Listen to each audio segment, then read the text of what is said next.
In the last week of October, in the year 1849, Comfort Verrill knelt in the gray-green bayberry scrub above Scargo Hill, with her apron spread wide across her knees and a bushel basket wedged into the sand beside her, stripping fistfuls of small waxy gray berries off the woody branches, with hands already stained and resin-sweet, filling a basket that every soul in the village of Dennis agreed was fit for nothing on God's earth but feeding the winter birds.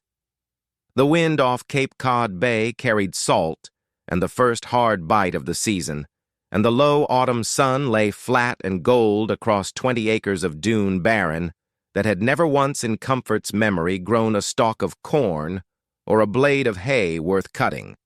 Nothing but scrub oak, beech plum gone woody, wild cherry bent low by the salt wind, and mile upon mile of the low, tangled bayberry bushes that everyone in 3 townships called, without much thought, the bird's pantry, and nothing else. Gulls wheeled and complained overhead. Thin frost still silvered the hollows where the sun had not yet reached, and Comfort worked steadily down the row, basket by handful, the way a woman works who has already decided the shape of the winter ahead of her, and does not intend to stop for cold fingers or for anyone's opinion of what she was doing on her knees in the sand. She had been at it since first light, having banked her own kitchen fire and seen to the hens before the sun itself had properly cleared the pines, because a woman who meant to gather 400 pounds of anything by hand before the season turned could not afford to waste a single short gray hour of an October morning on anything but the gathering itself. Each berry, no bigger than a peppercorn, wore its own thin gray-white coating of wax pressed close against a hard little seed beneath, clustered in tight rows along the woody stem, the way currants clustered on a garden bush, and when Comfort crushed one between finger and thumb, as she did now and again without quite meaning to, it left a faint resinous smear on her skin and a smell that clung to her apron the rest of the day. Sharp, green, and sweeter than anything else growing wild on that stretch of sand.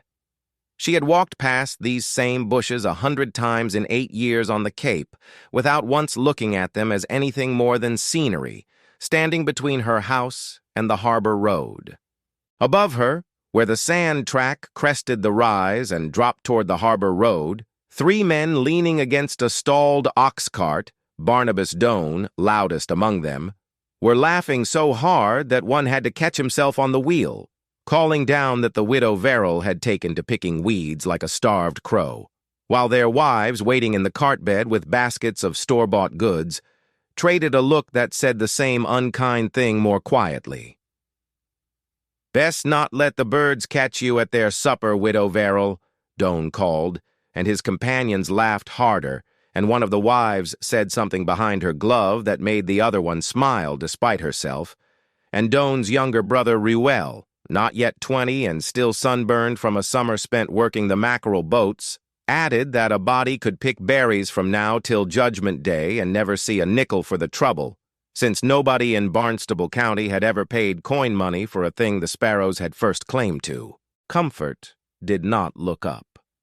She had learned in the 2 years since Reuben's schooner failed to come home from Georges Bank that there was a particular kind of stillness that cost a laughing man his amusement faster than any argument could, and she gave it to Barnabas Doane now, working her way down the row of bushes with the unhurried patience of a woman who had already decided the shape of the winter ahead of her, and did not intend to explain it to a cart full of idle mockery. It was, in fairness to Doane and his companions, an odd spring and an odder autumn for a village to be short on both hands and good sense at once. Word had come through Dennis and Yarmouth alike, all that spring of 1849, of gold lying loose in the California riverbeds for any man willing to sail around the Horn or walk the long overland trail to find it, and better than a dozen young men out of Dennis and Seasuite Harbor together had signed articles aboard California-bound ships before the ice was fairly off the mill ponds, Barnabas Doane's own cousin Seth among them,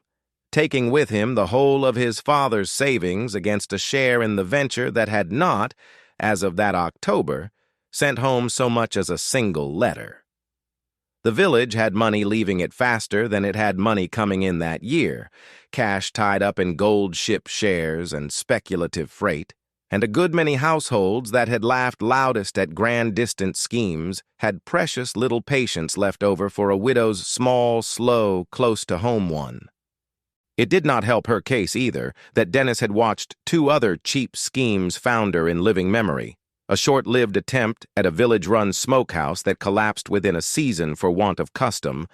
and further back, a cranberry bogging venture on the Fallens Pond Flats that had drained more capital than it ever returned. A township burned twice on ambitious ideas grows a thick skin against a third, and Comfort understood, standing in the cold that October morning, that she was not merely arguing against Barnabas Doane's laughter, but against the accumulated memory of every half-considered venture Dennis had watched fail within her own lifetime there.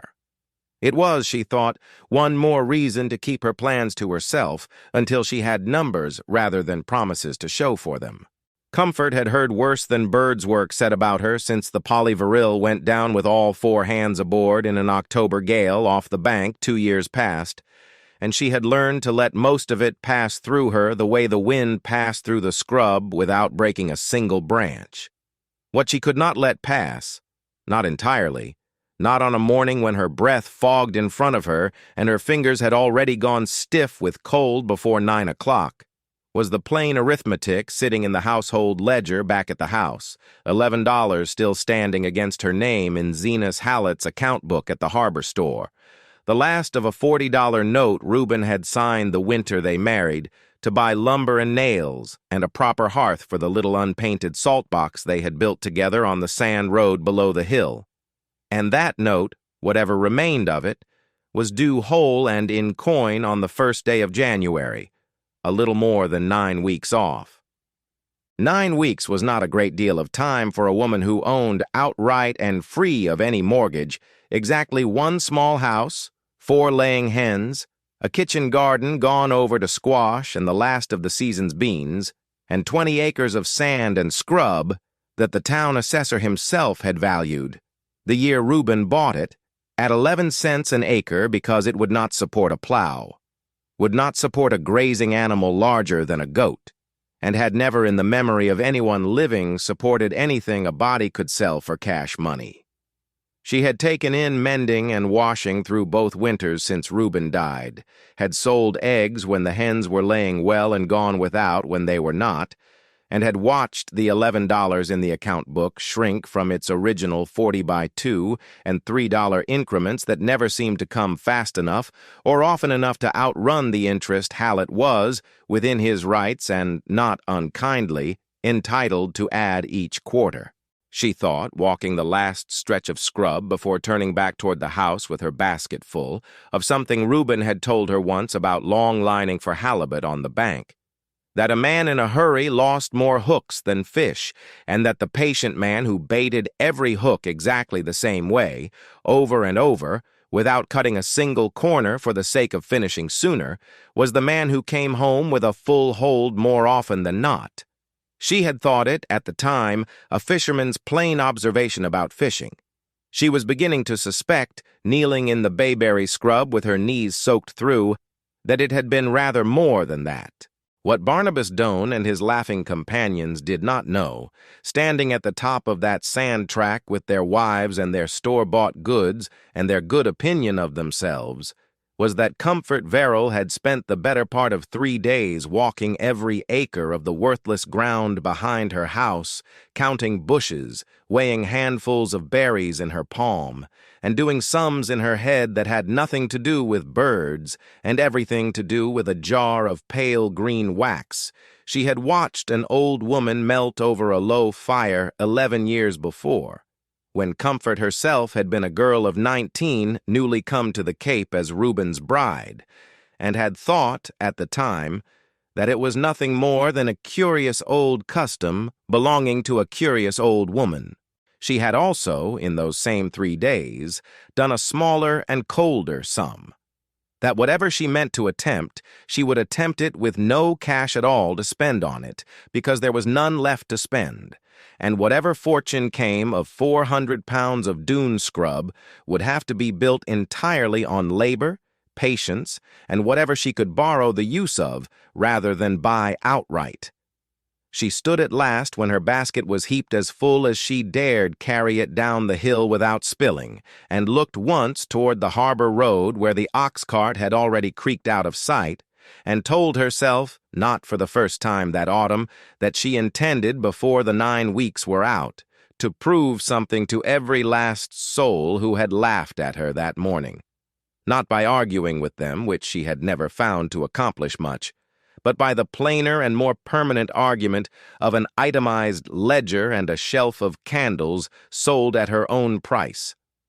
Reuben Verrill had been 26, and Comfort not yet 20 when they married in the autumn of 1841 in her father's parlor over in Yarmouth, with a ring he had paid for out of 2 seasons' wages, fishing the bank aboard a Provincetown schooner, and Comfort had said yes to him before he had finished the whole of his careful, halting little speech, because she had watched him mend a torn seine net 2 summers running with the same unhurried, uncomplaining patience he brought to everything, and had decided that a man who finished what he started was worth more than one who talked prettier and finished nothing. They had built the salt box on the sand road themselves, mostly, over the 2 winters that followed, Reuben framing the house between fishing voyages and Comfort plastering the inside walls with her own hands, and they had raised no children before the sea took him, a fact that some of the kinder women in the village mentioned to her only once,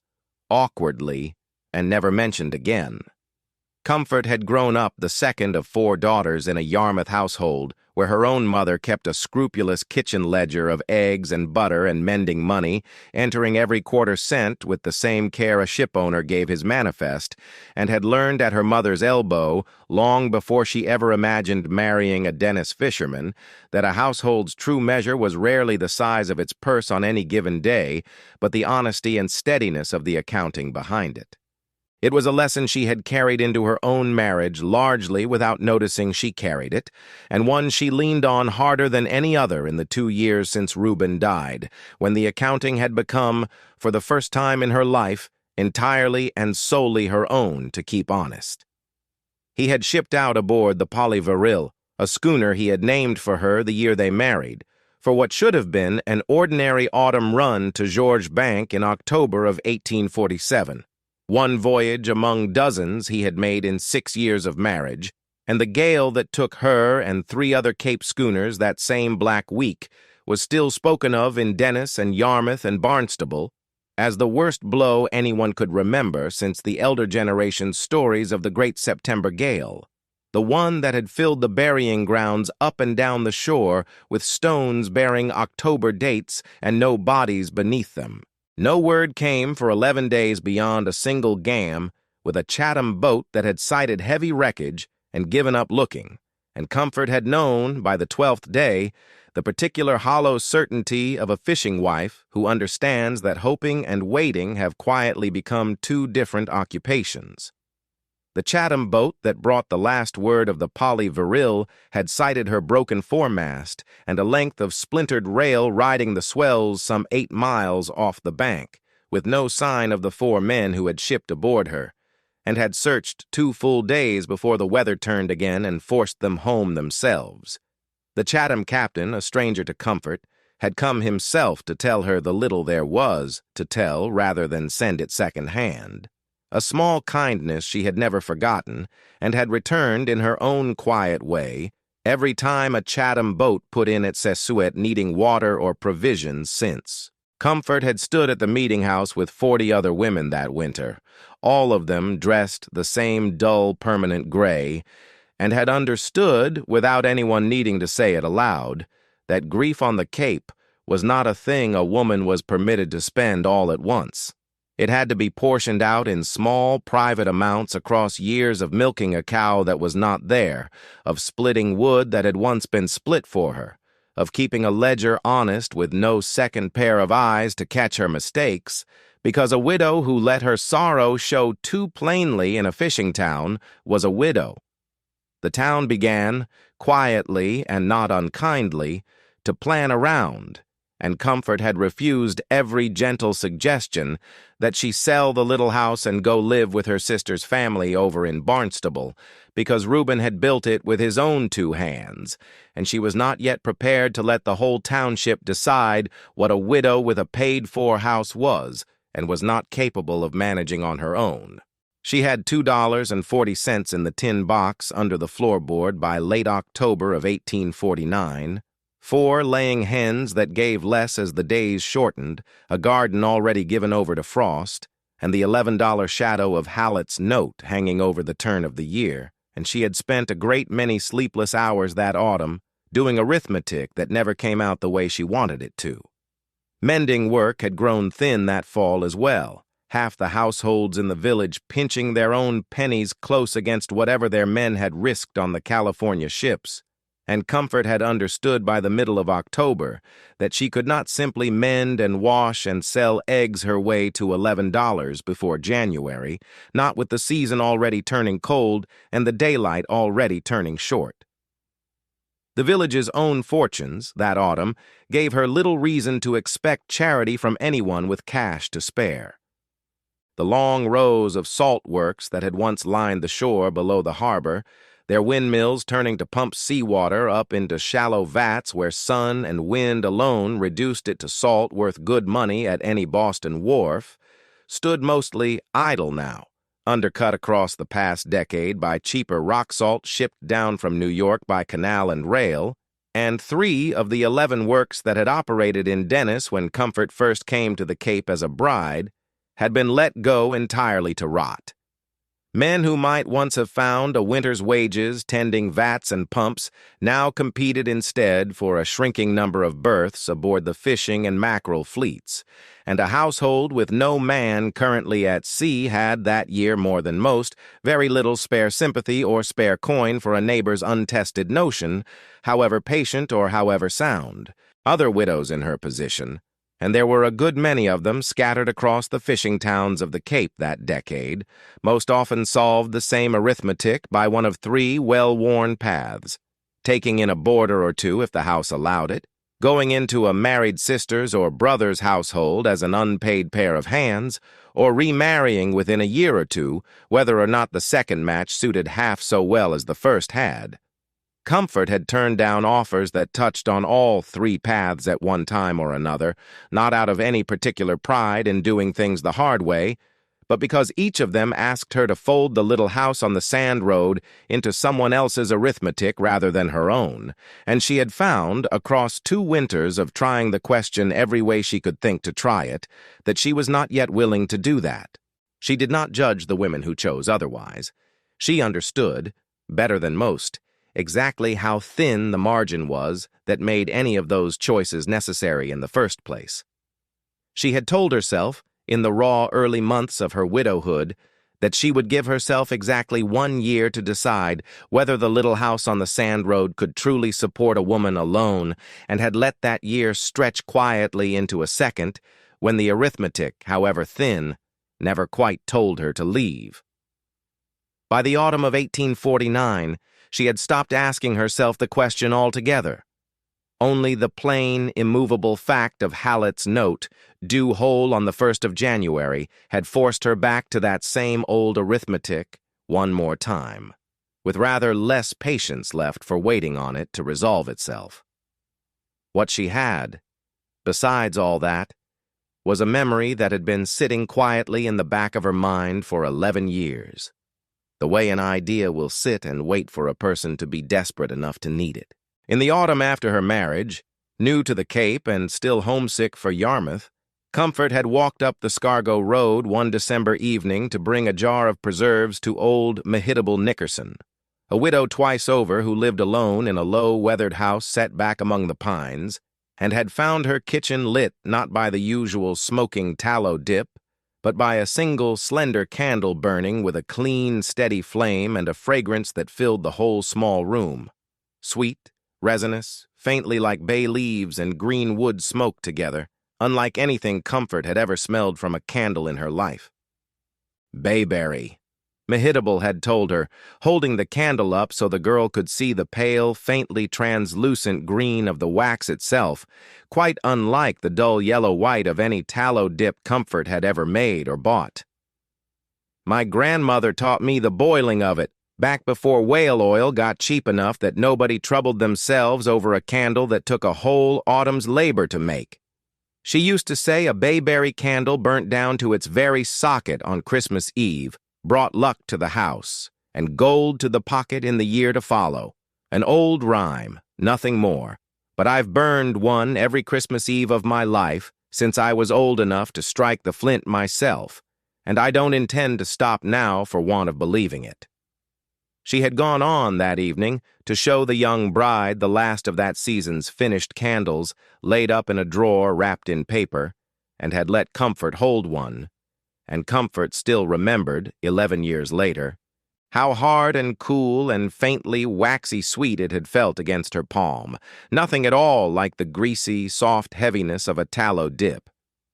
Comfort had thought at 19 that it was a charming old superstition belonging to a charming old woman, and had gone home that night to her new husband and mentioned it once, in passing, and Reuben had said only that his own grandmother had kept a candle like it too, and that it seemed a great deal of trouble for a smell, however pleasant, and the two of them had not thought of it seriously again for 11 years. Not until Comfort stood in her own kitchen in the last week of October of 1849, $11 short of a due date, staring out the window at 20 acres of scrub that every soul in Dennis agreed was worth exactly nothing, and remembered, all at once and completely, the particular clean fragrance of Mehitable Nickerson's Christmas candle and the pale green color of the wax that made it, and understood, in the plain unsentimental way she had come to understand most things since Reuben died,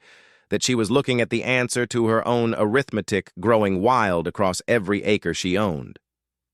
She walked up the Scargo Road the following morning before the frost had fully burned off the grass, and found Mehitable Nickerson, now well past 70 but still quick-eyed and steady-handed, splitting kindling in her own dooryard with the brisk economy of a woman who had never in her life waited for a man to do a job she could do herself. Comfort told her plainly what she had in mind: the 20 acres of bayberry scrub behind her own house, and more besides on the undivided common ground the town proprietors had never troubled to fence or claim because it grew nothing a plow or a cow could use, and the $11 standing against her name at Hallett's, and the 9 weeks she had left to find some way of turning worthless berries into coin before the note came due. And Mehitable listened to the whole of it without once interrupting, in the manner of a woman accustomed to letting a person finish a thought before offering her own. "It can be done," Mehitable said finally, setting down her hatchet. "And it was done plenty, in my grandmother's day and my mother's after her, before the whale oil lamps and the cheap tallow dips made most women think it too much bother for the candle it produced. But I'll tell you plain, Comfort Verrill, it is not quick work, and it is not forgiving work, and a woman who rushes the boiling of bayberry wax will burn a great many hours and a great many berries, and have precious little to show for either." She led Comfort inside to a kitchen still faintly scented, even in October, with the ghost of last Christmas's candle,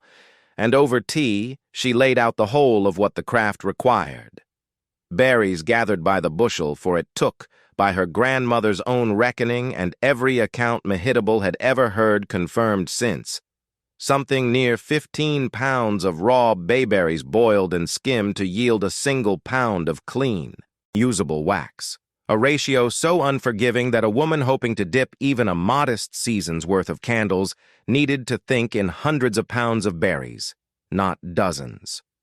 The bush itself, Mehitable reminded her needlessly, though Comfort had known it her whole married life without ever once considering it as anything more than scenery, grew low and gray-leaved and stubborn across exactly the kind of poor, sandy, wind-scoured ground that supported nothing else worth a farmer's notice, sending roots deep enough to hold water no plow furrow could reach, and asking nothing of a season but salt wind and full sun in return for its gray clustered fruit each autumn. It was, in other words, precisely suited to the 20 acres Reuben had bought for 11 cents an acre because nothing else would grow there, a fact that struck Comfort, walking home from Mehitables that afternoon, as considerably less like luck and rather more like the ground finally being asked to do the one thing it had been fitted for all along.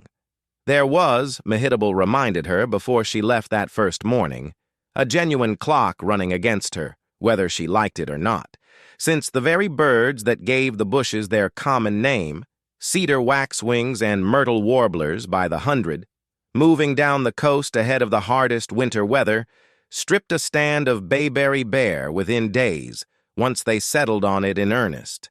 And a woman who dawdled past the first good frost-gathering nerve rather than berries was liable to find. The birds had beaten her to the very ground she meant to claim. Comfort took the warning seriously enough to begin gathering the very next morning rather than wait out a second week of doubt, reasoning that whatever the birds left her would only shrink the longer she stood at her own gate, weighing the wisdom of the thing instead of simply walking out into the scrub. Mehitable told her, too, the small, practical wisdom that never made it into any written recipe,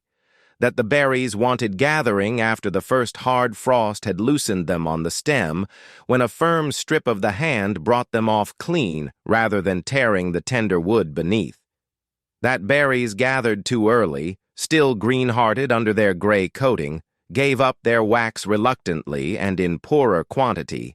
and that a bushel basket, packed honestly and not shaken down to cheat the measure, ran somewhere near 10 to 11 pounds of berries, a figure Comfort fixed in her memory at once because it meant she could reckon her whole harvest in bushels counted at the end of each day, rather than waiting on a scale she did not yet own. Comfort spent that week gathering what she would need before she gathered a single berry. A great cast-iron wash kettle, already hers, big enough to hold water and berries both without boiling over. A second, smaller kettle to nest inside it for a gentle water bath remelting later on. A long-handled tin skimmer, borrowed from Mehitable along with a battered iron ladle that had belonged to Mehitable's own grandmother.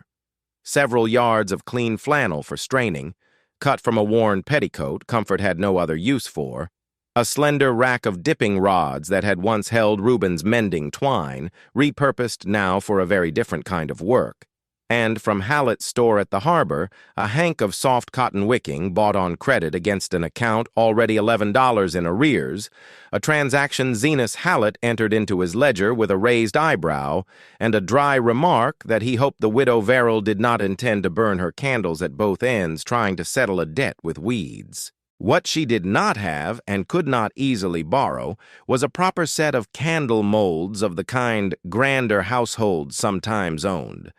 Tin forms that produced a uniform candle without any dipping at all, and she decided within the week not to trouble herself chasing one down, since dipping, however much slower, asked nothing of her but patience and a steady hand, both of which she judged she had rather more of that autumn than she had spare coin to rent equipment with. "I intend to settle it with wax, Mr. Hallett," Comfort told him, and a man waiting at the counter behind her, a fisherman named Praise Kelly, whom she knew only by sight, laughed under his breath and asked Hallett, once she had gone, whether he'd taken to extending credit against birdseed now, a remark Hallett did not trouble himself to answer one way or the other, being a man who kept his opinions close to his ledger and rarely let either show on his face. Comfort left the store before either of them could say more, and did not tell Hallett or anyone else in the village that week precisely what she meant to do with 50 cents worth of wicking cotton and a wash kettle already scoured clean for the purpose. Comfort was, in fact, rather glad of Praise Kelly's remark once she had turned it over the whole walk home, since a village that thought her efforts beneath comment would have worried her considerably more than a village still troubling itself to laugh. A scheme nobody thought worth mocking was, in her experience of that autumn at least, usually a scheme nobody thought would come to anything at all, one way or the other. She wrote Mehitable's rhyme into her own ledger that same week, copying it out beneath the 15-to-1 ratio in her careful hand. A bayberry candle burnt to the socket brings luck to the house and gold to the pocket. not because she expected to sell luck to anyone, but because she suspected, rightly as it turned out, that a village already primed by its own grandmothers to want a bayberry candle burning on Christmas Eve would need considerably less persuading from her than a village encountering the custom for the first time. Word traveled slowly at first, the way it does when a thing seems too small or too strange to bother repeating. But it traveled all the same, and by the second week of November, most of Dennis knew that the widow Verrill had been seen on her hands and knees in the dune scrub every clear morning since the frost, filling bushel baskets with bayberries. And most of Dennis had already decided, without troubling to ask her why, that grief and hard winters together had finally addled a young woman's good sense. Comfort heard some of this secondhand from a mending customer who repeated it half apologetically, and found that it bothered her a good deal less than she might have expected. She had, after all, heard the township's opinion of her judgment before, and it had been wrong every single time it mattered. She spent her evenings that first week, once the day's gathering was done and the hens seen to, sitting at the kitchen table with Mehitable's borrowed ladle and skimmer laid out before her like a surgeon's instruments, turning them over in the lamplight and rehearsing in her mind, again and again, the order of the steps Mehitable had described: the water, the bare simmer, the patient skimming, the cooling, the second remelt, the straining. She had never in her life practiced a piece of housework in her imagination before actually attempting it with her hands. But bayberry wax, she was beginning to understand, was not ordinary housework, and a woman with only 400 pounds of berries and 9 weeks to spend them in could not afford many mistakes she had not already thought through in advance. She could not, in honesty, entirely blame the village for thinking it, because her own first attempt at the craft came within a hair of proving them right. Eager to see some result for her labor and impatient with the slow accumulation of bushels, Comfort gathered a first modest lot of some 40 pounds of berries in the second week of November, hauled her wash kettle out behind the house, built up a hard, roaring fire beneath it, and set the berries to boiling in what she judged, wrongly, to be sufficient water, at what she judged, even more wrongly, to be a proper boil. A vigorous, rolling, impatient boil, the kind she would have used to render tallow or scald a hog, because she had no other cookery to measure it against, and had not yet learned, whatever Mehitable had told her in words, that bayberry wax was an altogether more delicate business in practice than it had sounded across a kitchen table. She had told herself, setting the kettle over the flames that morning, that a hotter fire and a shorter wait could only mean she reached her tally of finished candles sooner, and had let that small, reasonable-sounding impatience carry her straight past every caution Mehitable had given her. The kettle rolled and steamed for the better part of 2 hours, while Comfort skimmed anxiously and often, certain each pass of the ladle would bring up more than the thin, disgraced-looking film that kept rising instead, dark and grainy and carrying by the second hour a faint bitter edge of scorch that had not been there at the start. She told herself the color would improve as it cooled. It did not. The smell alone told her, before she ever set the cake on Mehitable's scale, that something fundamental had gone wrong, where she remembered a clean, resinous sweetness from Mehitable's kitchen 11 years before. Her own kitchen that afternoon carried instead a thin, acrid undertone, not unlike burnt hair, and she understood, standing over the cooling kettle with her hands still smelling of smoke, rather than bayberry, that whatever she had rendered was closer kin to spoiled grease than to the pale, fragrant treasure she had set out that morning to make. The result, after 2 hours of hard boiling and a great deal of anxious skimming with Mehitable's borrowed ladle, was a thin, disappointing scum of dark, grainy, unpleasant-smelling material that bore almost no resemblance to the pale, translucent green wax she remembered from Mehitable's kitchen 11 years before. She let it cool and harden anyway, hoping the color would improve, and scraped what she could off the surface of the cooling water, a wretched little cake weighing, when she finally set it on Mehitable's own scale 2 days later, barely a single pound, dark as molasses, gritty with pulp and ash, and carrying a faint scorched smell that overpowered whatever fragrance the bayberry itself might once have offered. 40 pounds of berries, by the ratio Mehitable had given her, should have yielded something closer to 2.5 or 3 pounds of clean wax. Instead, she had a single sooty, unsellable pound and a bitter private lesson in what happened to a fine thing rushed by a woman with a due date pressing at the back of her mind. She thought back, turning the ruined cake over in the lamplight, to the single detail she had let slide past her without weighing it properly. Mehitable had said the water should do no more than tremble, and Comfort had told herself at the time that a trembling pot and a gently boiling pot could not be so very different in practice, a small private compromise between what she had been told and what she wanted to believe would save her time. She understood now, with 1 ruined pound of proof in front of her, that the difference between a trembling pot and a boiling one was not a small compromise at all, but the entire distance between a fragrant green wax worth $1.50, the dozen, and a scorched black grease worth nothing to anyone. She thought, too, of the $11, and did the grim arithmetic of failure the way she had once done the grim arithmetic of a paid-for house with no cash behind it. If her first 40 pounds had returned scarcely a single pound of wax, and if the whole of her 400 pounds went the same disastrous way, she would end the season with perhaps 10 pounds of scorched, unsellable wax and nothing at all to show Hallett on the 1st of January, but an empty tin box and a great deal of wasted labor. It was not a comforting sum, and she let herself sit with its full discomfort for a while rather than push it away, because she had learned, since Reuben died, that fear looked at squarely and honestly tended to shrink, while fear merely pushed aside tended to wait and return at the worst possible hour. For perhaps the length of 1 long breath, standing there with the ruined cake cooling in front of her, Comfort allowed herself to consider simply returning to mending and washing and letting the remaining 360 pounds of gathered berries rot quietly in the back room where no one would ever have to know what she had attempted. It would have been, she admitted to herself honestly, the easier course, and no one in Dennis would have blamed her for it, since no one in Dennis had expected anything else from her to begin with. She considered it for exactly as long as it took the kettle to stop steaming, and then she banked the fire instead of the idea. She sat that evening at her own kitchen table with the ruined cake of wax in front of her and the household ledger open beside it, and allowed herself, for perhaps 20 minutes, the specific and familiar exhaustion of having worked hard at the wrong thing.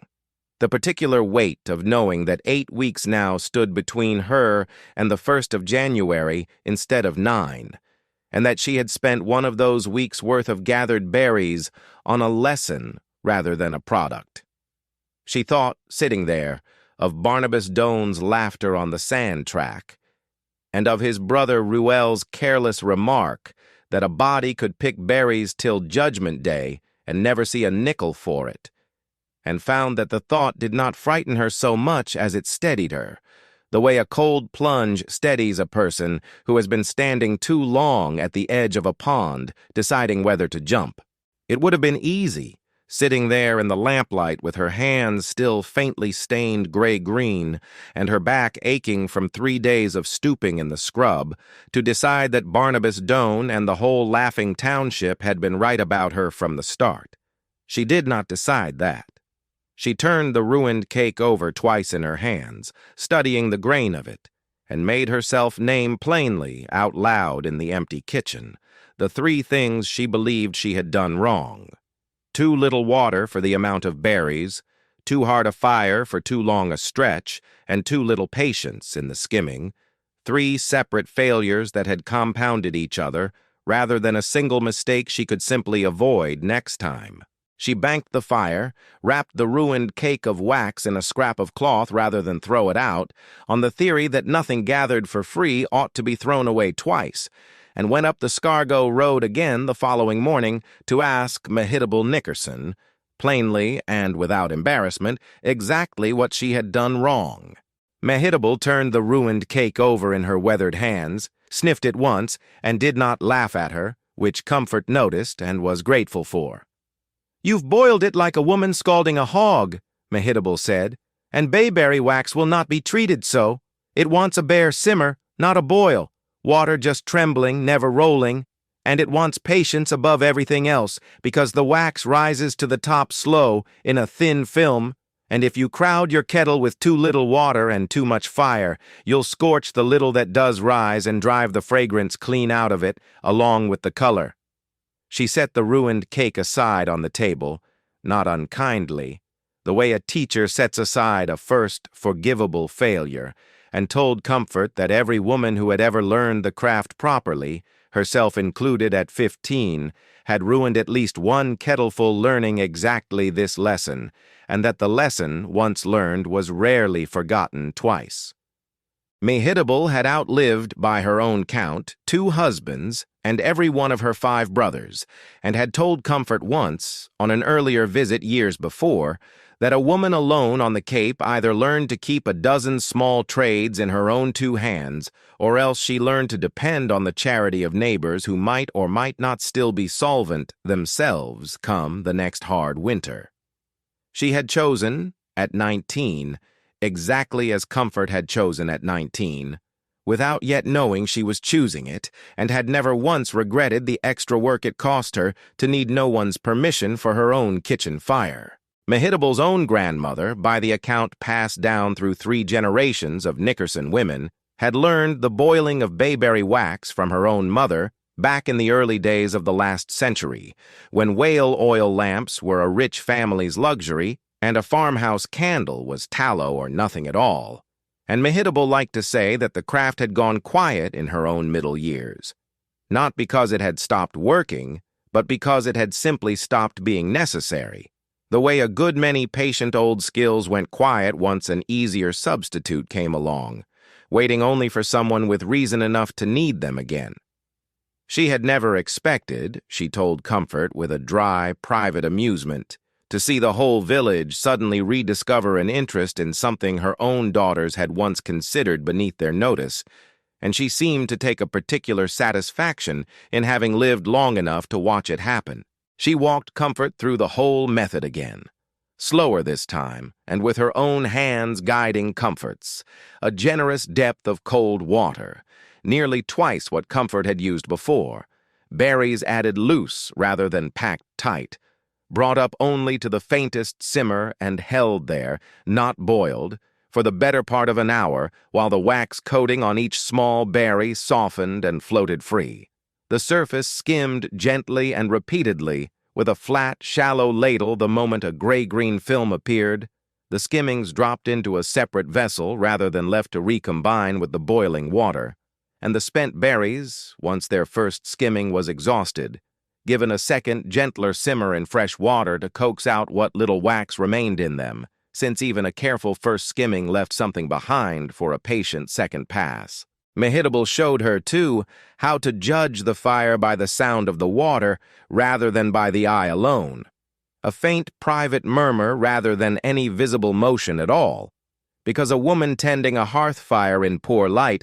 could trust her ear to tell her the truth long after her eye had begun to deceive her from staring too hard and too long at the same kettle. Mehitable showed her, too, the difference between skimming with the iron ladle, which served well enough for the first rough pass while the wax rose thick and quick, and finishing the last delicate skimming with a shallow tin spoon, or even the flat of a clean mussel shell, light enough not to disturb the water beneath and gather up sediment along with the wax. The last skimming is the one that decides whether your wax is fit to sell or only fit to burn in your own kitchen where nobody but you will judge it, Mehitable told her, and Comfort found, in the weeks that followed, that this single piece of advice saved her more finished wax than any other instruction the old woman gave her. The skimmed wax, still impure and full of bits of pulp and ash, was then to be cooled slowly until it hardened into a rough cake, the underside scraped clean of any settled grit and debris, and the cake itself remelted a second time. Never over a direct flame, Mehitable insisted, but set in the smaller kettle nested inside a larger pot of simmering water, a gentle water bath, that let the wax liquefy evenly without ever scorching against hot iron, and strained, while still hot and fluid, through 3 or 4 thicknesses of clean flannel into a fresh vessel, catching every last speck of grit and leaving behind only the clear, pale, faintly translucent sage-green wax that Comfort remembered from that Christmas 11 years before. It was, Mehitable told her, exactly the same patient 2-stage process her own grandmother had used, boiling and skimming first for volume, then remelting and straining second for purity, and a woman who tried to shortcut either half of it would end her season, as Comfort very nearly had, with a kettle full of scorched grease and nothing worth lighting. Mehitable taught her one further trick that afternoon, a small habit of testing rather than trusting the eye alone, dropping a single bead of the skimmed wax onto a chilled plate set outside in the cold, and watching how it hardened, since wax still carrying too much water or pulp beaded and spread unevenly, while properly rendered, wax drew itself into a clean, round, faintly domed drop every time. Comfort used the test on every batch for the rest of the season, and never once after that first ruined kettle mistook an unfinished batch for a finished one again. "There is one more thing," Mehitable added, as Comfort was gathering her shawl to leave, "that my grandmother was particular about, and I have never once found her wrong in it. Bayberry wax is a harder, more brittle thing than tallow, and it wants to be dipped a shade cooler than you'd think to keep it, or it will crack along the length of the candle as it cools on the rod. Patience in the kettle, and patience again at the dipping rack. The whole craft is patience wearing 2 different aprons." Comfort wrote the remark down in her own ledger that evening, word for word, beneath the 15-to-1 ratio she had already copied there, because she had begun to understand that the 2 figures together, one arithmetic and one temperament, were the entire secret of the thing she was attempting. Comfort salvaged what she could of the ruined first batch that same afternoon, remelting the sooty pound of scorched wax gently in the water bath and straining it twice through Mehitable's flannel, and recovered from it in the end something less than a full pound of usable wax, pale enough to pass, though never quite as fragrant as wax boiled correctly from the start, a small, permanent reminder of 8 wasted days that she folded into her own ledger rather than forget. But she had, more valuably than a single pound of imperfect wax, the whole of the method now fixed correctly in her hands and her memory. 15 pounds of berries to 1 pound of clean wax, patience over haste at every stage, and a discipline of skimming that she would repeat, methodically and without shortcuts, several dozen times more before the season was out. She thanked Mehitable with the last of her preserved beach plums and walked home down the Scargo Road in the last light of a November afternoon with 8 weeks left, and for the first time since Barnabas Doane had laughed at her from the top of the sand track, a plan she trusted rather than merely hoped in.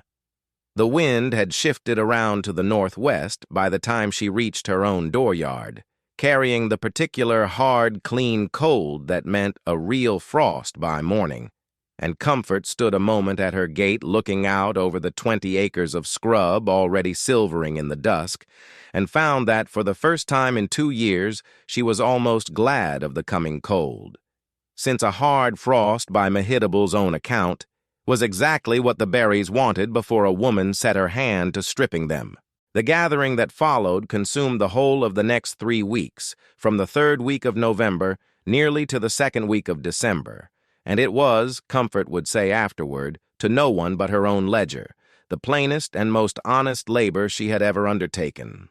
She rose before light each clear morning, walked the 20 acres behind her own house first, and when those bushes had given up what they had to give, walked farther still onto the undivided common ground the town proprietors held jointly and had never bothered to fence, stripping berries there, too, on the reasonable theory that ground nobody claimed for any purpose could hardly object to being claimed, gently and temporarily, for hers. She had gone, the 2nd week of gathering, to the town clerk himself, a deliberate, careful man named Obed Sears, who kept the proprietor's records, and asked him plainly whether any objection stood to a widow gathering wild bayberries off common land that grew no hay, supported no grazing, and belonged, by his own account, to no single family outright. Sears had looked at her for a long moment over his spectacles, consulted a plat book that had not been opened, by the dust on it, in some years, and told her with the faint, dry amusement of a man who had spent 30 years keeping records nobody else troubled to read, that so far as the town was concerned, she was welcome to strip every bayberry bush on the common barrens from now until doomsday, since nobody else had asked in his lifetime and nobody was likely to complain about berries the birds had always had for free in any case. He had gone so far as to write her a short line to that effect in his own hand, unasked, that she might have something to show Zenas Hallett or anyone else who cared to question a widow's right to pick weeds off town ground, a courtesy Comfort suspected owed less to any particular warmth toward her and more to Sears's own quiet, lifelong contempt for men who mocked a thing before they had bothered to price it. The commons themselves, by Obed Sears's own rough accounting, ran to something near 18 or 20 acres of the same low bayberry scrub bordering Comfort's own 20, sand and salt-scoured ground the proprietors had held jointly and undivided since the town's earliest grants, and never once found reason to improve, which meant that between her own acreage and the commons together, Comfort had, in effect, some 40 acres of the very ground Dennis had spent 2 generations agreeing was worth nothing at all to draw on, should she ever need more of it than 400 pounds. She kept that figure in the back of her mind through the whole of the gathering season, a kind of quiet reassurance that whatever she failed to strip this year would still be standing, gray and waiting, come the next October. The weather did not make the work easy. The third week of gathering brought 2 full days of cold rain blown sideways off the bay, and Comfort worked through both of them anyway in Reuben's old oilskin coat, judging correctly that a bayberry left 2 extra weeks on a rain-soaked bush was a bayberry more likely to mold at the stem than to improve, and that 400 pounds gathered inside a narrow window of good frost and bearable weather was worth considerably more than a slower, more comfortable harvest, spread out past the point the birds and the winter storms would have stripped the bushes bare regardless. Her hands, by the end of that third week, had gone rough and cracked at the knuckles in a way no amount of tallow salve entirely soothed. And she noted this, too, privately, as part of the cost of the enterprise, even if it never once found its way into the ledger's columns of dollars and cents. 2 of the Baker girls from down toward the harbor, Waitstill Snow and her younger cousin, Thankful Baker, took to walking out along the sand track most afternoons that third week, on some pretext of gathering kindling, watching Comfort work the bushes with the particular unashamed curiosity of girls young enough not to have fully learned yet which grown notions were supposed to be laughed at and which were not. Comfort did not send them off. She let them watch, answered the few questions they worked up the courage to ask about why she wanted berries the birds already had first claimed to, and thought, without saying so aloud to either of them, that a girl who watched a thing closely enough before judging it was a girl worth remembering when the work outgrew what one pair of hands could manage. A single gathering day, by the third week, had settled into its own unvarying shape. Awake by 5:30, the hens fed, and the fire built up before the sky had done more than gray at the edges, a walk of anywhere from a half-mile to nearly 2 out onto the barrens, depending on which bushes still held fruit. 4 or 5 hours of steady stooping and stripping, broken only by a cold dinner eaten standing at the edge of the scrub, and a walk home in the last of the daylight with a full basket balanced against one hip, followed by an hour's weighing and tallying before supper and bed. It was not, she reflected more than once, a life that left much room for anything but the work itself, and she found, somewhat to her own surprise, that she did not mind the narrowness of it nearly as much as she might once have expected to. She gathered in bushel baskets, weighing each one on Mehitable's borrowed scale before she emptied it into the growing store of berries she kept in a cool, dry corner of the unheated back room, and she kept a tally in the household ledger with the same exactness she had once used to track eggs and mending money.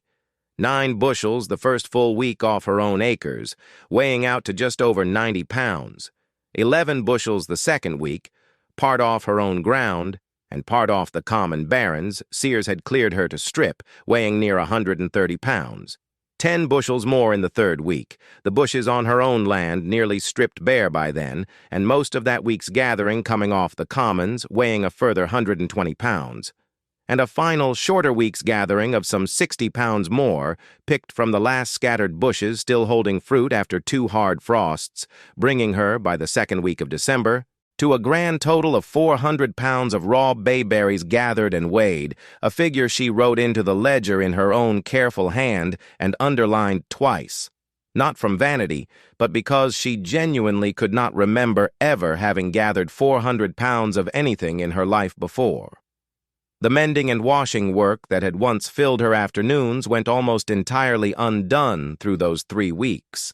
and the $2.40 in her tin box stayed exactly where it was, spent instead on flour, salt pork, and lamp oil to see her through a season in which she had no hours left over for any other kind of earning.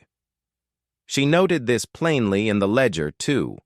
A small column of provisions bought and eaten while the larger work went forward, because she had learned from Reuben, if she had learned nothing else from 6 years of marriage to a fisherman,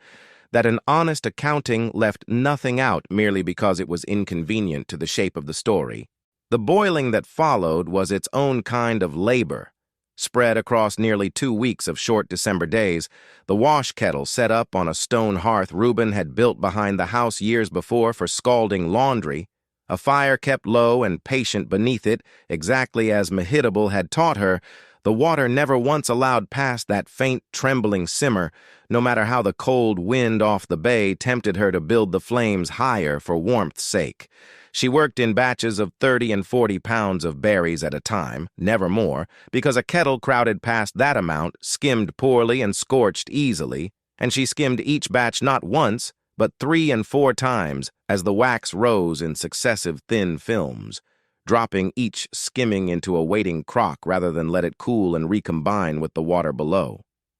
There was one bad afternoon, in the second week of boiling, when a gust off the bay caught the fire and drove it up harder than she liked, just as a batch of 35 pounds was nearing its second skimming, and Comfort felt the old panic of the first ruined kettle rise in her chest for one long moment before she made herself step back from the fire and think rather than react. She raked a portion of the coals aside with the flat of a shovel, dropped the flames back down to a bare simmer inside, perhaps a minute, and skimmed the batch through twice more, slower and more carefully than before, and when she weighed the finished wax 2 days later, it came in fully equal to her best batch of the whole season. Proof to herself, if she had needed any, that the discipline Mehitable had taught her had become something closer to instinct than to memory. She thought afterward that the gust of wind, which had nearly cost her that 35-pound batch, had done her a kind of backhanded favor, since it had tested, under real pressure and without warning, whether the discipline Mehitable had taught her lived only in careful, unhurried conditions, or whether it could hold up when the fire misbehaved and her own nerves wanted to hurry rather than think. It had held. That was worth knowing, with 200 and some pounds of berries still waiting their turn in the back room. The kitchen and the dooryard both, through those 2 weeks, carried a fragrance unlike anything the sand road had ever smelled before. Sweet, resinous, green, faintly like bay and pine and salt marsh all at once, and more than one neighbor passing on the road slowed her step, sniffed the air, and looked twice at the smoke rising from the Widow Verrill's dooryard, without quite working out what it was she smelled. By the middle of the second week of boiling, The shelf along the backroom wall held 11 separate crocks of hardening wax in various stages of cleanliness, each one labeled in Comfort's own hand with the date and weight of the batch it had come from, a small private museum of her own improving skill that she found herself checking some mornings before she had even properly finished dressing, simply to see how the palest and cleanest of them looked in the gray morning light. By the time the last kettle of berries had given up its wax in the second week of December,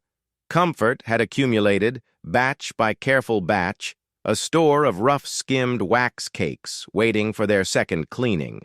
and she set about that second stage with the same discipline she had brought to the first, each cake remelted gently in the nested water bath kettle, never touching direct flame, strained hot through 4 thicknesses of clean flannel into waiting crocks, the last stubborn grit and pulp caught in the cloth and discarded until what remained, cooling slowly in the crocks along the backroom shelf, was wax of a pale, clear, faintly translucent sage green, entirely free of grit, carrying a fragrance so clean and sweet that Comfort found herself standing over the crocks some evenings simply breathing it in before she banked the fire and went to bed.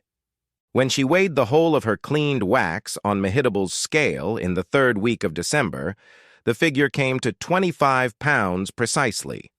24 pounds rendered properly from 360 pounds of berries at very nearly the 15-to-1 ratio Mehitable had promised her, plus the salvaged remainder of that first ruined batch, less its share of scorched loss, making up the rest. 25 pounds of wax from 400 pounds of berries that the whole of Dennis had left standing for the birds. A fact Comfort turned over more than once in her mind, standing in the cold back room with the crocks arranged before her like a small, fragrant treasury, and found that it pleased her rather more than any single line in the ledger had pleased her since Reuben died. Dipping the wax into finished candles was, in its way, gentler work than the boiling had been, though it demanded its own particular patience. Comfort set up her dipping frame in the kitchen, where the hearth fire could keep both the room and the wax at an even, workable warmth, using the rack that had once held Reuben's mending twine. Fitted now with a row of slender dipping rods, she had shaped herself from straight-grained scrap oak. She cut lengths of Hallett's cotton wicking and tied 6 at a time across each rod, exactly as Mehitabel had shown her, then lowering the whole row of wicks into a kettle of gently melted wax kept just above the point where it would harden on contact, holding them a moment, lifting them clear, and hanging the rod on the rack to cool and firm before dipping again. Whale oil, burned in a proper lamp, gave a brighter light than any candle and had grown cheap enough by 1849 that most prosperous households in Dennis lit their parlors with little else, but a lamp was fixed furniture, useless for carrying room to room or setting on a mantel for the look of the thing, and even the cheapest tallow dip, for all its convenience, smoked and guttered and left a greasy, faintly rancid smell behind it that no household proud of its Christmas parlor much wanted lingering there. A bayberry candle occupied a small, particular space neither whale oil nor tallow could fill, portable as a dip and clean-burning as good spermaceti wax, at a price dear enough to mark it as something chosen rather than merely used, and Comfort understood, dipping her rods of tapers by the hearth those 2 long December evenings, that she had not so much invented a market as noticed one sitting empty and walked into it. A single candle, she had been warned, and now saw proven with her own hands, needed 20 dips and sometimes 30 before it thickened to a proper taper, each layer adding only the barest film of wax, thinner than a fingernail, so that the row of wicks that began as bare cotton string grew, dip by patient dip across a long evening, into something with real weight and shape and substance. She kept the wax a shade cooler in the kettle than she might have kept tallow, remembering Mehitabel's warning about cracking, and found that the bayberry wax, once it had firmed on the rod, felt hard and dry and faintly waxy cool to the touch, in a way no tallow candle she had ever dipped had felt, a small, satisfying difference under her own fingers each time she checked a rod's readiness for the next pass. She had cut her wicking a shade heavier than she might have for tallow, on Mehitable's advice, since a bayberry candle's harder wax wanted a slightly bolder flame to keep it burning evenly down its whole length, rather than guttering out in a pool of its own unmelted wax, and she tested the first 2 finished tapers of each rod at her own kitchen table before trusting the rest, watching each one burn a full 20 minutes, judging the steadiness of the flame and the clean, unbroken thread of scent it gave off before she allowed herself to consider a rod finished and fit to sell. She worked with 2 kettles rather than 1, a trick Mehitable had mentioned almost in passing, keeping a second, smaller kettle of wax warming gently at the edge of the hearth so that while one rod of dipped wicks cooled and firmed on the rack,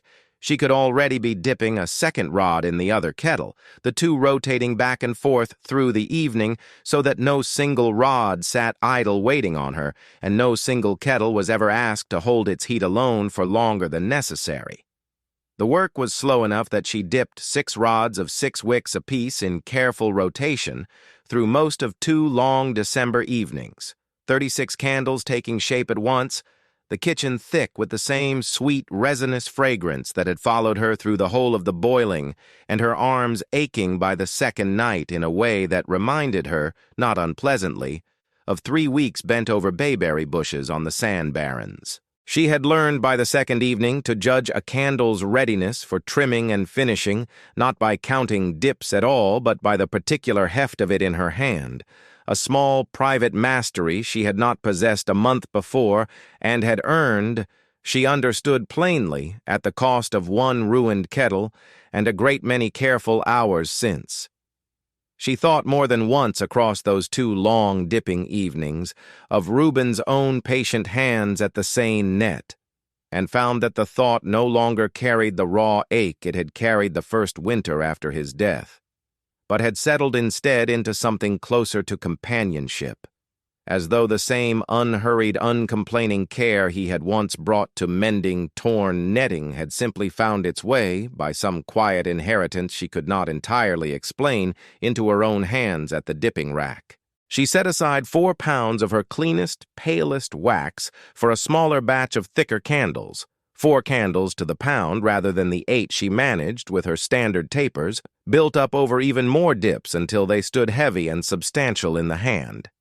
Because she had not forgotten Mehitable's rhyme about a bayberry candle burnt down to its very socket on Christmas Eve, and she judged, rightly as it turned out, that a household wanting a candle specifically for that old custom would want one thick enough to last the whole of a long December evening without needing to be relit. She dipped these last and most carefully of all, turning each one in the firelight when it was finished to check the color ran clear and even from top to base, since these, more than the tapers, would be the candles a buyer held up and judged by eye before ever striking a match to them. From her 21 remaining pounds of standard wax, she dipped 168 slender tapers, 8 to the pound exactly, pale sage green and faintly fragrant even unlit, standing straight and true on the drying rack in a way that made the smoky, dull yellow tallow dips stacked in Hallett's store window look, by comparison, like something scraped off the bottom of a different and considerably poorer world. And from her 4 pounds of set-aside wax she dipped 16 of the heavier socket candles, thick and handsome, each one weighing a full quarter pound. She trimmed every wick to a uniform half-inch with Reuben's old fish knife, honed sharp for the purpose, and wrapped the finished candles in 2s and 4s in clean paper, laying them by weight and size into a shallow crate lined with more of the same paper, so that the whole finished harvest of her autumn's labor sat, by the 3rd week of December, ready and waiting in a single wooden box no larger than a bread crate. She tied a single small sprig of dried bayberry leaf to each wrapped bundle before she set it in the crate, a plain, unspoken mark that cost her nothing and told any buyer at a glance exactly what she was holding, and more than one customer at Hallett's that December would later tell her without any prompting on her part that the little green sprig had caught their eye on the shelf before the fragrance ever had the chance to. It was a small thing, and it had cost her nothing but a few minutes' trouble. But she noticed, watching customers reach past the plain tallow dips for her own wrapped bundles, that small things done consistently had a way of adding up to something a buyer trusted on sight. She counted the finished candles into the ledger the same careful way she had counted bushels of berries and pounds of wax. 168 standard tapers, 14 dozen precisely, and 16 of the large socket candles, 30 candles in total, drawn from 25 pounds of wax rendered in the end from 400 pounds of berries that the whole of Dennis had left standing for the birds. She kept back 4 tapers and 2 of the socket candles for her own household, 1 taper for ordinary evening use, the rest set aside deliberately for the old custom Mehitable had taught her,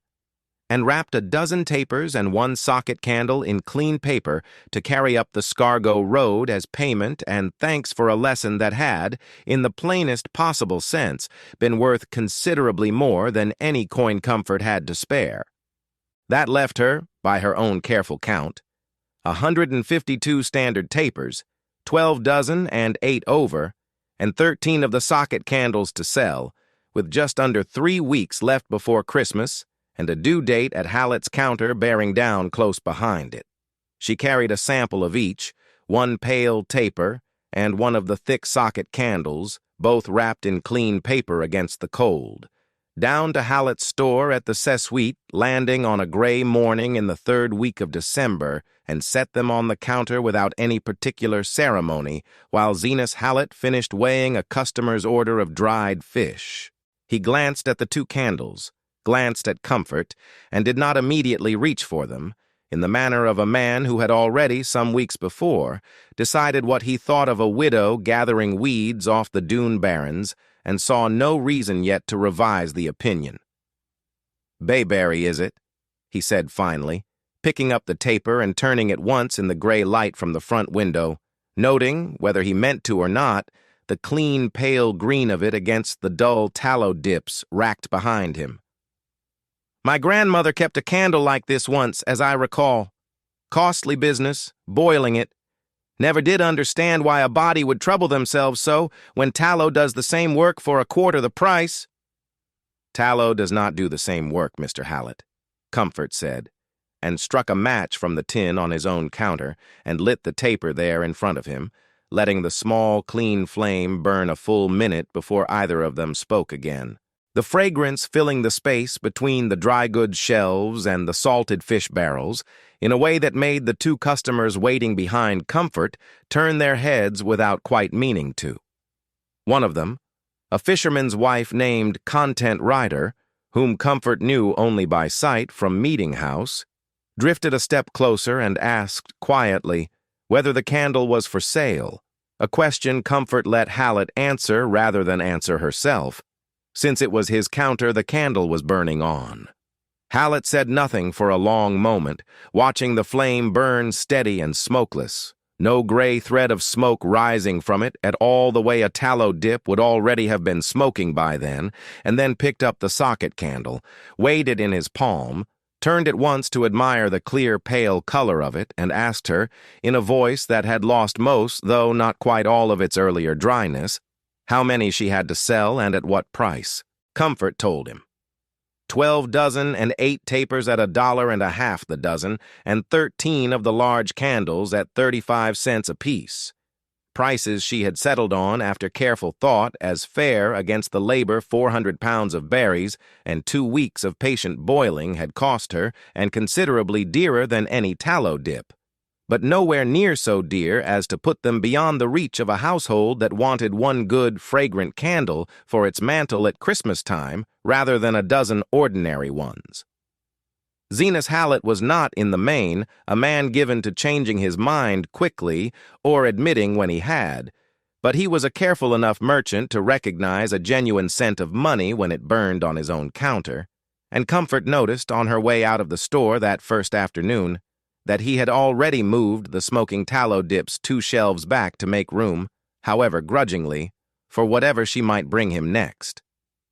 Hallett did not commit to anything that morning beyond agreeing, somewhat grudgingly, to set the single lit taper in his front window where passers-by might see and smell it burning, and to keep the socket candle on his own counter as a curiosity, and Comfort walked home that afternoon with no promise of a sale at all, beyond whatever those 2 candles might quietly persuade on her behalf. She did not have long to wait. By the following morning, 3 women had stopped at the store specifically to ask about the fragrant green candle burning in Hallett's window, content writer chief among them, having gone home the evening before and told her own mother-in-law about the candle that burned clean as a lamp and smelled sweeter than anything short of a church at Easter. Not everyone who stopped at Hallett's window that week left convinced. A prosperous farmer's wife named Silence Howes sniffed the burning taper once, pronounced it a great deal of fuss for a smell, and bought a tallow dip instead, a verdict Comfort heard about second-hand and let pass without much concern, since she had never expected, nor particularly wanted, to persuade every last household in Dennis before the season was through. She had learned, keeping her ledger honest through 2 hard winters, that a fortune proved itself in the accounting rather than in universal agreement, and that a dozen satisfied buyers at her own price mattered rather more than one skeptic's opinion, however loudly or confidently given. News of a good thing traveled through Dennis largely the way it traveled through every small harbor town on the Cape, less by any single announcement than by 100 small separate mentions passed between women meeting at the store counter, at the well, and outside the meeting house on Sunday, each mention adding some small detail the last one had lacked, until by the end of a single week the whole village seemed to know, with more confidence than any of them individually possessed, exactly how many candles the widow Verrill had for sale, and exactly how fine they smelled, whether or not the person repeating it had smelled one herself. Comfort did not allow herself, that first week, to count the sale as anything more than a beginning. She had learned too much that autumn about the gap between a promising first result and a genuine, provable fortune to spend any of the $11 she still owed Hallett before it was actually sitting in her own hand, and she went on wrapping and weighing and tending her remaining stock with exactly the same careful attention she had given the kettles, unwilling to let 3 good days of gossip convince her the season's real work was already finished.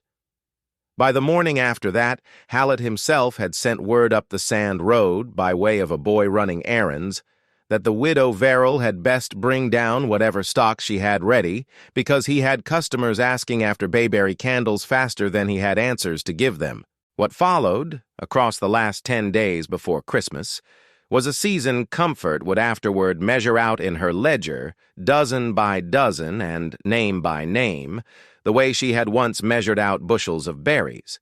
She carried the whole of her remaining stock down to Hallett's store on the 20th of December, 12 dozen and 8 tapers, 13 socket candles,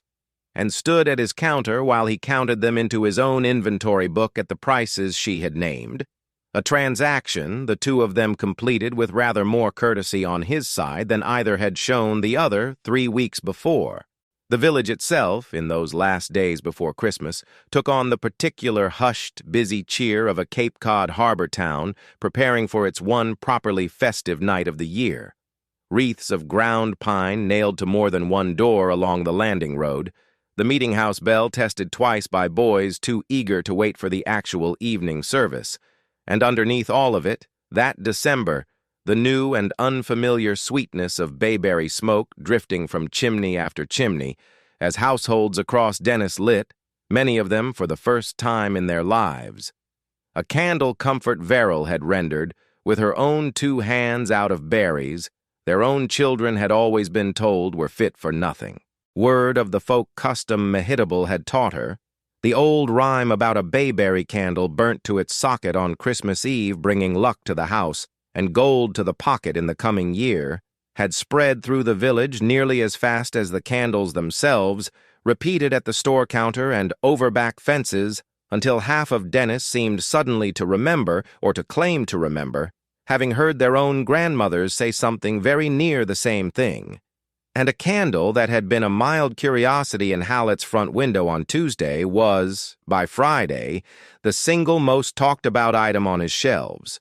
Hallett himself bought 4 dozen tapers and 5 of the socket candles outright for his own shelves before the rush even properly began, paying $6 for the lot and telling her, without quite managing to sound as though the words cost him nothing, that he had not seen anything move off his shelves so fast since the last good season of mackerel. The itemized accounting, when Comfort tallied it in her ledger the day after Christmas, ran to a full page, each sale entered in her own careful hand, with a name beside it. The widow Lois Baker, who lived 2 doors from the meeting house and had never once in 2 years offered Comfort so much as a nod on the road, bought a dozen tapers and a socket candle for her own mantel, paying $1.85 without a word of the old unkindness either of them troubled to mention.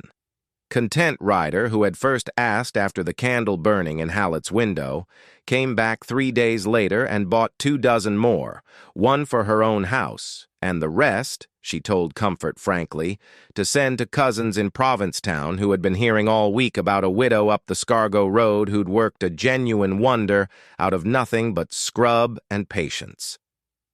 Not every buyer that week came for a dozen at a time.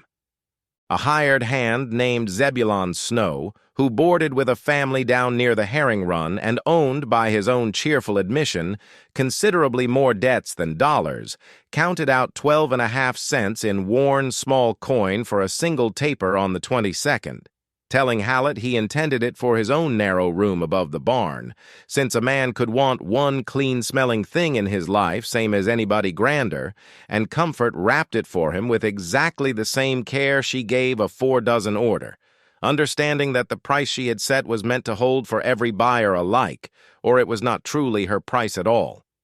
Praise Kelly, the fisherman who had laughed under his breath at Hallett's counter back in November over a debt paid in birdseed, came in on the 24th with his own wife on his arm and bought 2 tapers without a word of apology, though his wife thanked Comfort warmly enough for the both of them, and Comfort, wrapping the candles, decided that a silent paying customer was in its own way as complete an argument as any spoken one could have been.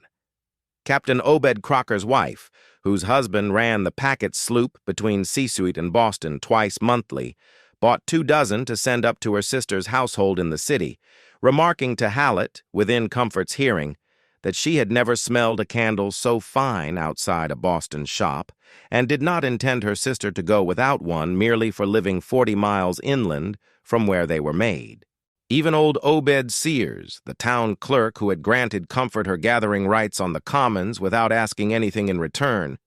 came in quietly on the 22nd and bought a single socket candle, remarking only that a man who had cleared the way for a thing ought to see how it turned out.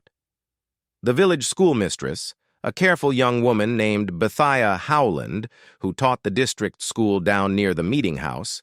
bought a single taper for the schoolroom windowsill and told her pupils, the last morning before the Christmas recess, exactly where the fragrant green wax had come from, and exactly what 15 pounds of berries it took to render a single pound of it, so that more than one child in that district walked home past the Bayberry scrub that winter looking at it, for the first time, as something other than a bird's pantry. Comfort heard the story second-hand from Hallett, and found that, of all the season's small vindications, that one, a schoolroom of children learning to look twice at ground they had always been taught to ignore, pleased her nearly as much as the paid note itself.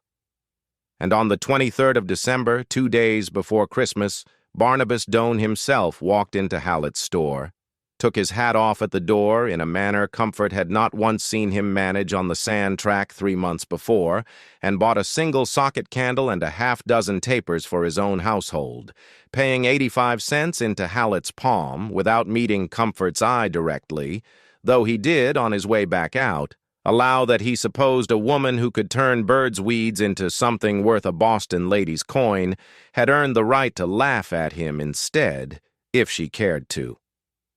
Comfort did not laugh at him. She only nodded, the way she had learned to nod at a good many things that autumn.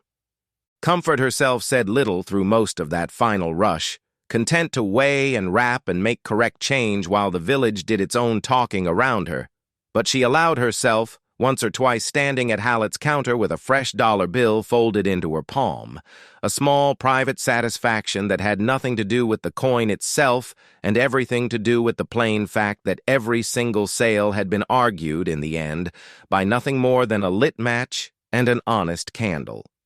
She had not needed to raise her voice against Barnabas Doane on the sand track in October, and she did not need to raise it now. The ledger was doing every bit of the talking she required. By Christmas Eve morning, the line outside Hallett's door ran past the salted fish barrels and out along the frost-hardened boards of the landing itself, breath fogging above a dozen heads at once, the whole gathered crowd smelling faintly, even from outside, of the bayberry candles already burning in Hallett's front window, and more than one child in that line tugged at a parent's sleeve, asking what it was that smelled so sweet, only to be told by more than one parent that morning that it was the widow Verrill's candles, and that the family meant to have one on its own mantle before the sun went down. Hallett himself, weighing out coin and candles both as fast as his hands could manage that final morning, remarked once to Comfort, in a quiet moment between customers, that he had kept store at the Sessuite Landing for the better part of 19 years and could not remember a single article, cheap or dear, that had ever sold itself so entirely on its own merits, with so little persuading from behind his own counter. Comfort went on wrapping candles in clean paper for the next customer in that line. Buyers from Dennis and Yarmouth both come to clear her shelves, dozen by dozen, at exactly the price she had named and not 1 penny less. By the time the last candle sold on the morning of Christmas Eve, the final socket candle, bought by a fisherman's widow from East Dennis, who had walked 3 miles specifically for it, having heard the rhyme repeated so often that week she was determined her own house would not go without. Comfort's ledger showed a plain and satisfying accounting. 152 tapers sold at $1.50, the dozen came to $19 exactly. 13 socket candles sold at 35 cents apiece came to $4.55, and the whole of it together, $23.55, stood against a cash outlay across the entire season of some 70 cents for wicking cotton and a scrap of new flannel, every other ingredient of the enterprise. The 400 pounds of berries, the labor of gathering and boiling and skimming and dipping, having cost her nothing but time and the patience to spend it correctly the second time, after the first rushed attempt had taught her what haste cost. $22.85 of clear profit, in other words, out of a season that had begun with a woman on her knees in the sand being called a starved crow by men who had never once bothered to weigh what she was gathering. She walked down to Hallett's store on the morning of the 30th of December, 5 days ahead of the note's due date, and counted $11 in coin onto his counter, $1 at a time, in a plain, deliberate echo of every widow's payment she had ever made against that account across 2 hard years, except that this time the coin came from candles rather than borrowed against next season's eggs, and Hallett entered the payment into his ledger, drew a careful line through the balance, and told her, in a voice with no dryness left in it at all, that the account stood clear. Hallett, for his part, proposed before she left his counter that same week that he take a standing order the following December of no fewer than 20 dozen tapers and 2 dozen of the large socket candles at prices to be settled nearer the season, but no lower, he said plainly, than what she had already proven the market would bear, an arrangement Comfort agreed to on the spot, understanding that a merchant who had mocked her goods in October and was now proposing multi-dozen standing orders in January had done the arithmetic of his own shelves rather thoroughly in between. She left his store with $11.85 still in her own tin box after the note was settled, and the season's small debts paid, more cash money than she had held at one time since before Reuben's boat went down. And word of the transaction, carried the way word always carries in a small harbor town, reached every household that had laughed at her on the sand track back in October, well before the new year turned. She noticed, too, in the days after Christmas, a small but unmistakable shift in how the village spoke to her rather than merely about her. Lois Baker, nodding to her outright on the road, where once she had offered nothing, content writer stopping to ask after the size of next year's planned harvest, as though the answer genuinely mattered to her. Even Barnabas Doane's wife pausing at the well long enough to ask, without any of October's edge in her voice, whether the widow Verrill might teach her own daughter the boiling of it someday. Comfort answered every one of these plainly and without triumph, understanding that the ledger had done the arguing and she had no further need to add anything of her own to it. She had already begun, by the last days of December, to plan the season that would follow. Obed Sears had told her plainly that the proprietor's commons stood open to her again whenever she cared to strip them, and Comfort had walked the barrens twice more before the snow came, judging that with her own 20 acres and the commons together she could reasonably gather 800 or 900 pounds the following autumn rather than 400, provided she had more hands than her own two to do the stripping. She had already spoken to Waitstill Snow and Thankful Baker, the two girls who had watched her work the bushes all that third week of gathering, about hiring on to help gather and dip the following year for a fair daily rate, and both girls had agreed readily enough, having watched the whole business unfold from a cautious distance, all autumn and drawn, evidently rather sharper conclusions from it than their fathers and brothers had. Waitstill Snow, the elder of the two, asked Comfort plainly, the afternoon she came to discuss wages, whether the work paid better than mending did, and Comfort told her honestly that she could not yet say for certain what a second season's numbers would look like, only that the first season's had paid a widow's note in full 5 days early out of nothing but scrub and patience, and that she would rather promise a girl an honest daily rate for honest labor than a share in profits she had not yet proven she could repeat. Waitstill considered this, nodded once, and said she would rather have the honest rate anyway, since she had heard enough about gold ships that spring to last her a lifetime of promised shares. Captain Crocker, hearing his own wife's account of the Boston sisters' delight, had offered, without much prompting, to carry a trial parcel of Comfort's next season's wax up to a ship chandler he knew on the Boston waterfront, on the reasonable theory that a vessel provisioning for a long voyage valued a clean-burning, smokeless candle every bit as much as a household did, and would very likely pay Boston prices for the privilege.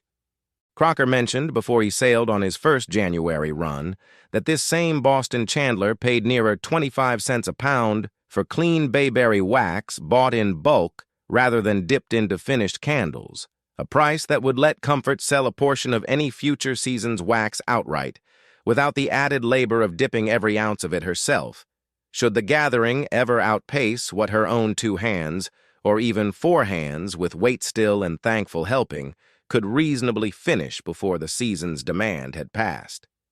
Comfort thanked him and told him plainly that she meant to prove the size of her harvest to herself before she promised the size of it to a Boston chandler, a caution Crocker seemed to respect rather than resent, remarking only that he had carried a good many overpromised cargoes in his years on the packet run and would rather deal with a woman who counted her berries before she counted her buyers. She found herself wishing once or twice across those last days of December that she could set the finished ledger in front of Reuben himself and watch him read it the way he had once read a good catch tallied on the schooner's own slate, though she did not let the wish linger long enough to sour the plain satisfaction of the accounting itself. Some things, she had learned, were best carried quietly rather than spoken of, even to an empty kitchen. She sat down one last time before the year turned, and wrote the whole season into her ledger from the very first line. 400 pounds of berries gathered for nothing but labor, one ruined batch that had cost her a week and taught her a lesson worth considerably more than the week. 25 pounds of clean wax rendered at very nearly 15 to 1, 30 finished candles sold for $23.55, a note of $11 paid 5 days early, and $11.85 left over to begin the next season better equipped than she had begun this one, and found, reading it back by lamplight,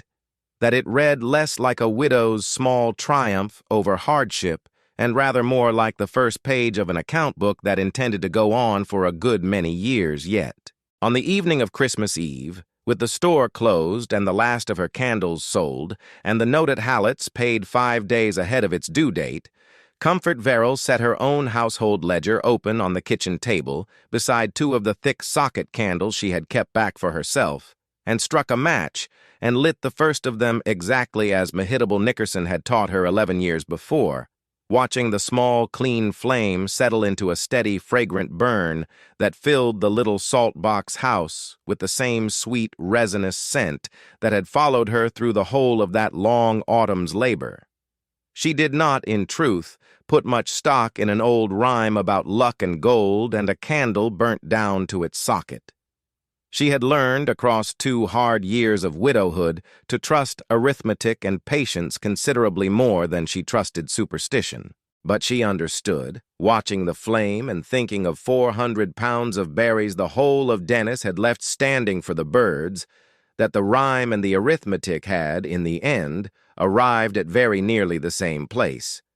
That a worthless thing, patiently and correctly rendered, was worth exactly as much as the labor and the skimming discipline a person was willing to give it, no more, and, as she had learned from 1 ruined pound of scorched wax in November, certainly no less.